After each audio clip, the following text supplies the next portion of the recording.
थोड़ी देर तो मुझे लगा कि मैं सपना देख रही हूँ कि बीएसएफ यहाँ क्या कर रहा है हरियाणा के अंदर। देखिए अमित शाह कौन सा पढ़ा लिखा है, ये जानबूझ के देश का नुकसान करना चाह रहे हैं, ये किसी के सगे नहीं है। जो 25 लाख की बात कर रहे हैं सरकार, उससे ज़्यादा का तो वो खर्चा कर चुके हैं। वहाँ पे आप देखिए छावनी बना रखा है उन्होंने। मोदी अमित शाह किसी के भी सगे नहीं है।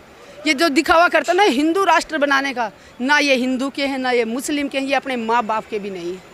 इनको सिर्फ और सिर्फ कुर्सी प्यारी है, इनको सिर्फ पैसा प्यारा है। और गुजरात ने पहले महात्मा गांधी होते थे, महात्मा गांधी के नाम से गुजरात को जाना जाता था, लेकिन आज की तारीख में गुजरातियों को एक ही नाम से जाना जाता है, देश का पैसा लूटो और भाग जाओ। जितने भी देश का बैंकों का पैसा लूट के भाग के गए ना, 28 गए हैं तो उसमें से 25 तो ये अपने गुजराती हैं सारे के सारे। उन्होंने सिर्फ पैसा लूटना देश का और भागना, उसी में नाम कमाया गुजरातियों ने। आज तक कोई गुजरात का कोई शहीद हुआ हो ना बॉर्डर पे तो मुझे बता दो, एक भी शहीद हुआ हो तो। इनको सिर्फ और सिर्फ बिजनेस आता है, और बिजनेस आदमी जो सोचता है ना वो सिर्फ अपना टोटा नफ़ा देखता है। वो दिल, किसी का दिल को तकलीफ़ हो रही है, कोई भूखा है कोई प्यासा, उससे उनको कोई लेना देना नहीं होता। तो ये महापंचायत भी आप लोग करने वाले हैं क्या करनाल में? कल, हाँ जी, कल बहुत ज़्यादा हमारे सारे ये आपने 40 आगू पहुंच रहे हैं, और हरियाणा के जितने भी किसान नेता हैं, जितने भी हरियाणा के संगठन हैं, छोटा बड़ा जितने भी, सब लोग वहां पहुंच रहे हैं। अभी भी हम 4 दिन से वहीं बैठे हुए थे इस प्रोग्राम के लिए। अभी हम खरखोदा आए हुए हैं, अभी फिर वापस वहीं करनाल जा रहे हैं। तो ये देखिए कि किसान मतलब वो चाहते हैं कि हमारा ध्यान बॉर्डरों से हटाना। हमारा मेन उद्देश्य है तीनों कृषि कानून वापस कराना, एमएसपी पे कानून, गारंटी कानून बनवाना। वो हमारे बॉर्डर दिल्ली के चारों तरफ जो किसान बैठे वो वैसे का वैसा हमारा आंदोलन चल रहा है। वहाँ से हमारी एकता को तोड़ने की कोशिश कर रहे हैं, इससे एकता टूटेगी नहीं। अभी जो करनाल में ये हर 25-30 दिन के बाद एक ड्रामा करते हैं। कभी तो लाठीचार्ज करते हैं रोहतक में, कभी करते हैं हिसार में, कभी सिरसा में करते, कभी टोहाना में करते हैं। ये चाहते हैं कि हमारी एकता टूटे, लेकिन इससे हमारा फ़ायदा हो रहा है। अभी करनाल में जो चल रहा है ना, जो लोग घर से नहीं आ रहे थे, सिर्फ टीवी पर देख के काम चला रहे थे, फेसबुक पर देख के काम चला रहे थे कि भाई बॉर्डर तो दूर है, हम दिल्ली पे कैसे जाएँ, लेकिन वहाँ वो आदमी पहुँच रहे हैं। 90 साल के बुजुर्ग जो नहीं चल फिर पा रहे थे, गाड़ियों में बैठ नहीं पा रहे थे, वो लोग वहाँ आ रहे हैं। उससे और ज़्यादा जागरूकता आ रही है। वहाँ की माताएं बहनें रात भर वहाँ हमारे साथ बैठी हुई थी, हज़ारों की संख्या में माताएं बहनें बैठी हुई थी, चाहे वो सोनीपत की साइड से आए, पानीपत की साइड से आए, सारी माताएं बहनें वहाँ पहुँच रही हैं। तो इससे ये जो इनकी कोशिश तो है कि हमारे आंदोलन को कमज़ोर करने की, लेकिन उल्टा हो रहा है। हमारा आंदोलन जितना ये अत्याचार कर रहे हैं, जितने हमें तकलीफ़ दे रहे हैं, उतना हमारी एकता भी बढ़ती जा रही है, उतना ही हमारा आंदोलन और मजबूत होता जा रहा है। देखिए अमित शाह कौन सा पढ़ा लिखा है, ये लोगों को, इन्होंने तो सिर्फ पैसा कमाने से मतलब है, इनको पढ़ाई लिखाई से कोई मतलब नहीं है। अमित शाह के बेटे की 15,000 गुना वो बढ़ गया, उसका इनकम बढ़ गई। कहाँ से भाई? देश तो कहते हैं घाटे में जा रहा है।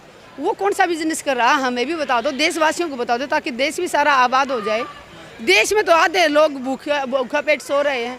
स्कूल कॉलेज हमारे बंद कर दिए गए। स्कूलों कॉलेजों को हम खुलवाने की बात करते हैं, माँ बाप कहते हैं कि स्कूल खोलो, 2 साल से बंद पड़े, तो ये कहते हैं कि कोरोना है। और उसी यूनिवर्सिटी में जाके, कॉलेज में जाके ये नेता जाके अपनी रैलियाँ करते हैं।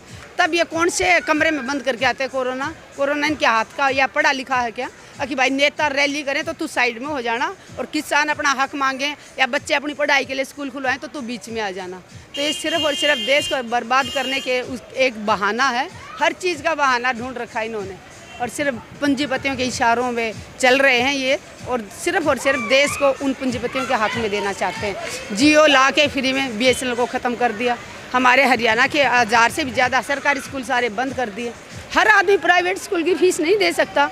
मजदूर किसान का बच्चा कहाँ जाएगा? पर सरकारी स्कूल में ही पढ़ता था, उसी को बंद कर दो तो कहाँ जाएंगे? थोड़े दिनों में देखना सरकारी हॉस्पिटल भी बंद हो जाएंगे, और जिसके पास पैसा होगा वो ही अपना प्राइवेट में इलाज करा पाएगा। 5 स्टार हॉस्पिटल हैं, उनमें अमीर आदमी इलाज करा पाएगा, गरीब तो फिर सड़ के मरेगा।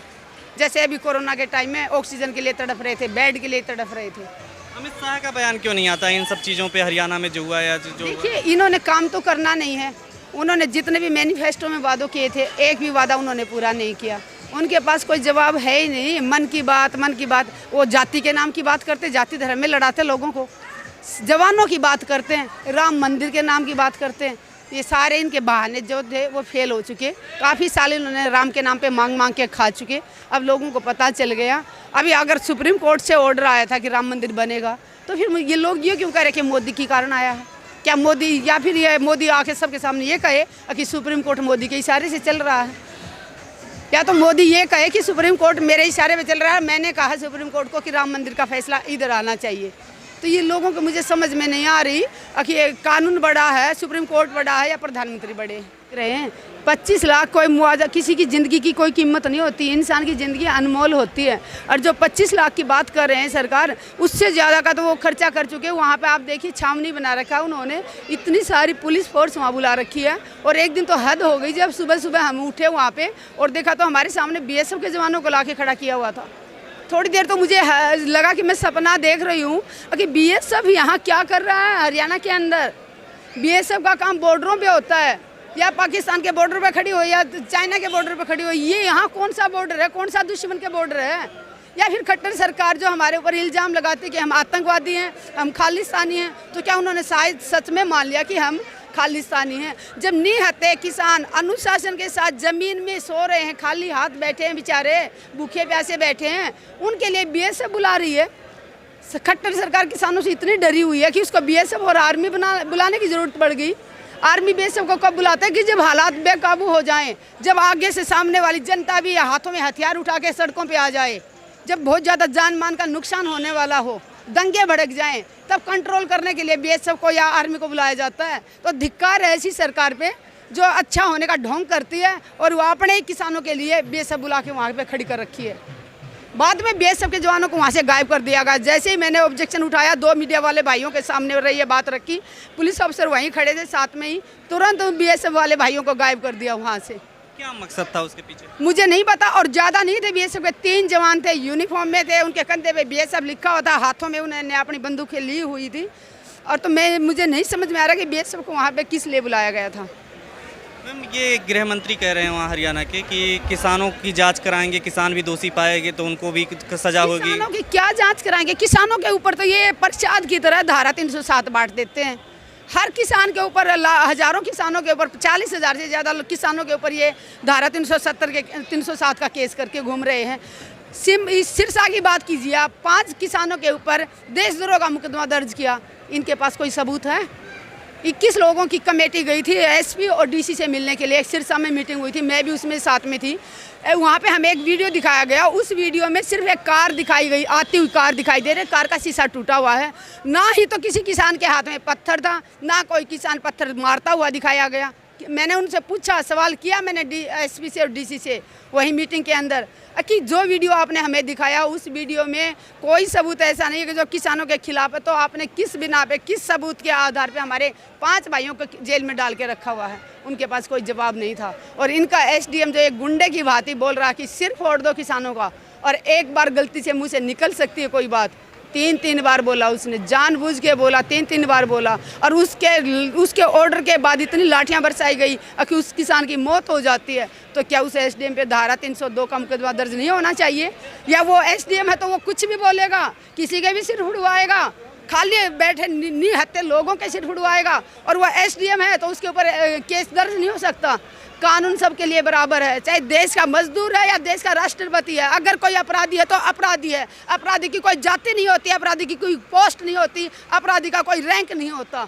अपराधी अपराधी होता तो यह हमारा देश कहीं ना कहीं तानाशाही की ओर जा रहा है। लोकतंत्र खत्म हो गया। अगर लोकतंत्र होता तो वह SDM खड़े होके ऐसे ना बोलता कि सिर फोड़ दो उनके। लेकिन कह रहे हैं कि हम जांच करेंगे तभी तो सजा देंगे SDM क्या को। जांच करेंगे? तो किसने रोका जांच करने से? क्यों नहीं आज तक उसको सस्पेंड किया गया? उल्टा उसका प्रमोशन कर रहे हैं। उसको करनाल से उठा के उसका हरियाणा की राजधानी चंडीगढ़ में बिठाया गया है। उसको साफ साफ दिख रहा है कि कहीं ना कहीं सरकार की मिली भगत है, खट्टर की मिली भगत है।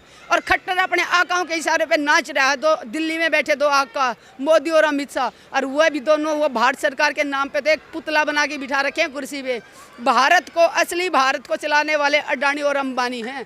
मोदी जी 56 इंच सीने की बात करते हैं ना, सबसे कायर प्रधानमंत्री मोदी जी हैं, जो 2-3 पूंजीपतियों के इशारों पे नाच रहे हैं, पूरे देश को उन उद्योगपतियों के हवाले करना चाहते हैं।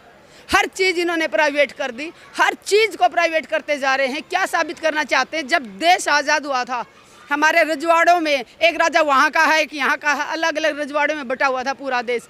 कितना मुश्किल से हमारी भारत सरकार ने हर चीज़, हर रजवाड़ों को ख़त्म किया गया था और एक भारत सरकार बनाई थी, हर चीज़ अपने अंडर में ली गई थी। लेकिन ये जब से आया है, ये हर सारी सरकारी चीज़ों को इन्होंने ख़त्म कर दिया। हम गर्व से कहते थे भारतीय रेलवे, अभी लिखा आएगा अडानी की रेल। दुख होता है, बहुत तकलीफ़ होती है। तो लघु सचिवालय जो है वहाँ पर आप लोग घेर के बैठे हैं, तो जो कामकाज है उनका बाधित नहीं हो रहा है? एसडीएम या इन लोगों का सबका काम काज बाधित करने के लिए किसने किया? हमने तो कोई बैरिकेड नहीं लगाया, हमने कहीं ताले नहीं लगाए, हम सीधे जा रहे हैं। हमें वहाँ जहाँ रोका गया हम वहाँ बैठ गए हैं। इंटरनेट सेवाएं किसने बंद की? इंटरनेट बंद करने से किसानों का तो तक नुकसान हो रहा है, वो तो है ही है। चलो हमारी बातें बाहर तक हम लाइव डाल के नहीं पहुंचा पा रहे। बाकी जो करनाल के अंदर जो हमारे वो क्या कहते हैं उद्योग, ये छोटे अपने व्यापारी हैं, बहुत से बिजनेस ऐसे हैं जो ज़्यादातर नेट के जरिए ही हम अपना काम चला रहे हैं। उन सब का तो नुकसान हो रहा है, उनका तो काम ठप पड़ा हुआ है भाइयों का। और उनको क्या बोला जाएगा कि किसानों की वजह से हो रहा? किसानों ने इंटरनेट को तो बंद नहीं किया।